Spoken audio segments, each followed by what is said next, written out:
بہترین صبر وہ ہے جس میں لوگوں سے شکایت نہ کی جائے، جہاں سے سیکھا جائے وہاں چالاکی کا مظاہرہ کرنا گستاخی اور بے ادبی ہے۔ چہروں پہ مرنے والوں اکثر دلوں کو مار دیتے ہیں۔ ٹوٹی ہوئی چیز ہمیشہ پریشان کرتی ہے، جیسے دل، نیند، بھروسہ اور سب سے زیادہ کسی سے امید۔ جب طلب ہی ختم ہو جائے پھر محبوب نظروں میں آئے یا قدموں میں، انسان آنکھ اٹھا کر بھی نہیں دیکھتا۔ ہمارے سماج میں مرد کی جیب سے اور عورت کے چہرے سے شادی کی جاتی ہے۔ سیرت اب کسی کی بھی ترجیحات میں شامل نہیں۔ انتظار کرنے والوں کو صرف اتنا ہی ملتا ہے جتنا کوشش کرنے والے چھوڑ دیتے ہیں۔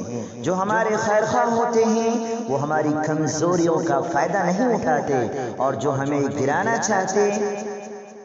چاہتے ہوتے ہیں وہ ہماری کسی نہ کسی کمزوری کی تلاش کرتے ہیں۔